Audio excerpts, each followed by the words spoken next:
दोस्तों, स्वागत है आपका हमारे YouTube चैनल पर। आज की इस वीडियो में हम डिस्कस करेंगे कि आपके जो रूल्स ऑफ बिज़नेस है हिमाचल प्रदेश राज्य चयन नियोग HPRCA के 2024 के वो जारी कर दिए गए हैं। तो दोस्तों, इन रूल्स में कुछ नई नई चीज़ें आई हैं जिसके बारे में हम डिस्कस करेंगे।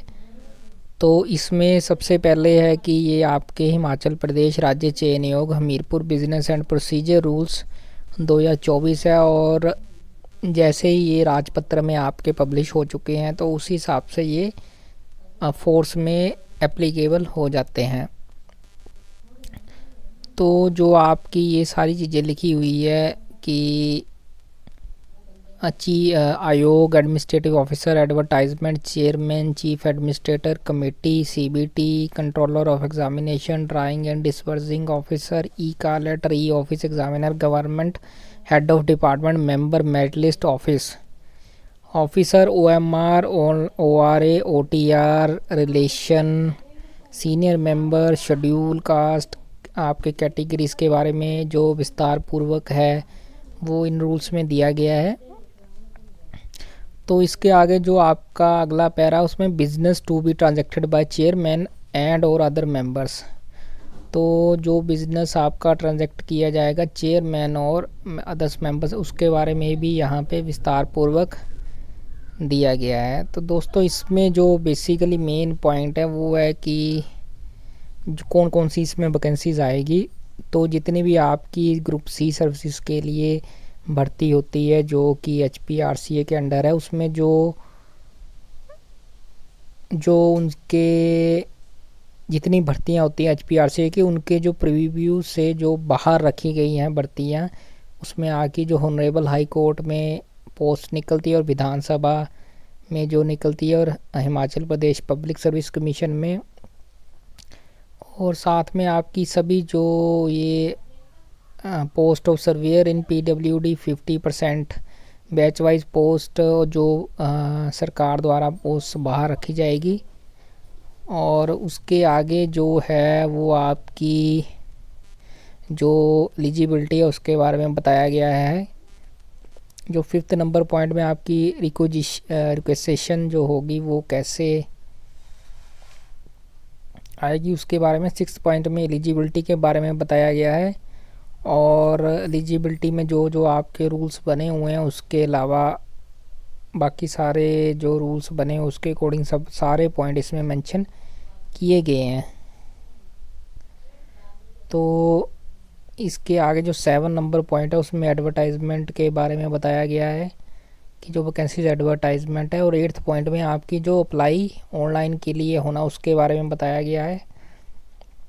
और जो एग्ज़ामिनेशन फ़ीस है वो भी उसके बारे में बताया गया है कि जो फ़ीस फ़िक्स की गई है वो आपको देनी होगी। और जो फीमेल कैंडिडेट्स है वो एग्जम्पशन है from the payment of examination fee. और उसके अलावा जो आपके जो भी फ़ीस एग्जम्पशन या जिनसे फ़ीस ली जाएगी वो सारा ही इसी में मेंशन है। इसके आगे आपकी जो टाइम लिमिट है सबमिशन ऑफ ऑनलाइन एप्लीकेशन में, तो इसमें जो नई चीज़ है इसमें आपको 21 डेज़ दिए जाएंगे ऑनलाइन एप्लीकेशन को OTR पोर्टल पे सबमिट करने के लिए। तो और साथ ही आपकी जो आपने साथ ही जो इसकी फ़ीस भी पेबल होगी,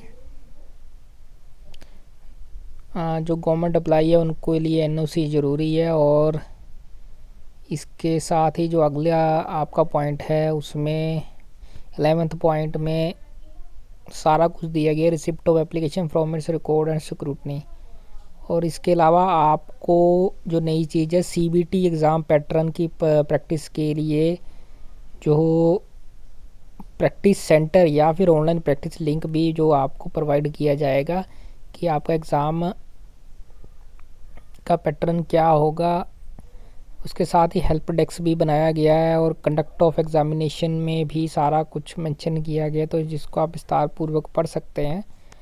इवैल्यूएशन के लिए भी जो CBT का जो इवैल्यूएशन होगी वो भी जो दिशा निर्देश है उसमें ये दिए गए हैं। और रीचेकिंग के लिए इसमें जो नई चीज़ है कि आप आपके लिए नॉन रिफंडेबल फ़ीस ली जाएगी 200 रुपये जित for every challenge to the answer की।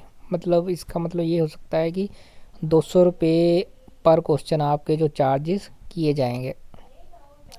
इसके अलावा जो आगे है, on the basis of written screening test CBT, एक मेरिट लिस्ट बनाई जाएगी और इसमें ये है कि 35% जनरल कैटेगरी के लिए और 30% आपकी जो अदर सब कैटेगरीज़ के लिए, SC ST OBC WFF के लिए मिनिमम क्वालिफाइंग मार्क्स लेना ज़रूरी है। जिनके इनसे कम आएंगे वो डिस्क्वालीफाइड हो जाएंगे और फर्दर सिलेक्शन प्रोसेस के लिए उनको कंसीडर नहीं किया जाएगा। जो फाइनल सिलेक्शन है वो आपकी जो टोटल मार्क्स है आपके रिटन और स्क्रीन टेस्ट CBT या PET जो मेंशन किया गया उस पे बनाए जाएंगे। और इसके साथ ही जो आपका सिलेक्शन जो ग्रुप C पोस्ट के लिए होगा वो होगा आपकी computer based test only having objective type MCQ otherwise provided. MCQ के द्वारा होगा और CBT पे कंप्यूटर बेस्ड टेस्ट होगा। आपका जो स्किल टेस्ट है और जो स्किल टेस्ट के लिए जो आपका टाइपिंग टेस्ट होता है तो उसमें जो अगर 5 से 30 से कम आपकी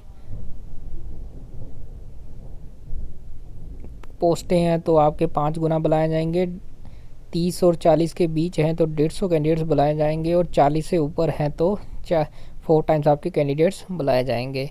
और डॉक्यूमेंट वेरिफिकेशन के लिए आपके 3 गुना कैंडिडेट बुलाए जाएंगे। और जो फाइनल मेरिट आपकी बनेगी वो जो जिसके CBT एग्ज़ाम में तो जिनके सबसे ज़्यादा मार्क्स होंगे उसी हिसाब से ये CBT एग्ज़ाम की मेरिट लिस्ट फाइनल तैयार की जाएगी। अगर किन्हीं 2 कैंडिडेट्स के इक्वल मार्क्स हैं तो जिनकी एज ज़्यादा पहले उनको प्रेफर किया जाएगा। अगर एज ज़्यादा है तो आपके जो एसेंशियल क्वालिफिकेशन में जिसके ज़्यादा मार्क्स हैं वो प्रेफर पहले किया जाएगा। तो MRC की जो अवेलेबिलिटी है वो यहाँ भी है। और इसके साथ ही जो बेटिंग पैनल है इसमें जो नई चीज़ है इसमें कि अगर आपकी एडवर्टाइज्ड पोस्ट है 25 तक तो उसकी 25% आपकी जो वेटिंग पैनल तैयार किया जाएगा। कम से कम मिनिमम उसमें 2 कैंडिडेट होंगे। अगर 25 से 50 तक पोस्टें हैं तो 15% पे तैयार किया जाएगा और अगर 50 से ऊपर पोस्टें हैं तो 10% आपका जो वेटिंग पैनल है वो तैयार किया जाएगा। जो हालांकि जी अभी नए रूल्स आए हैं तो इसमें क्लैरिफिकेशन ज़रूरी है कि कितने कैंडिडेट्स कैटेगरी वाइज बुलाए जाएंगे। तो 1 साल के लिए ये आपकी जो वेटिंग पैनल है वो वैलिड होगा और साथ में आपके ये सारे ही इसमें मेंशन किया गया है जो आ रहा है रूल ऑफ बिज़नेस है आपके। तो हमारी वीडियो को लाइक शेयर ज़रूर करें और चैनल को सब्सक्राइब ज़रूर करें। धन्यवाद।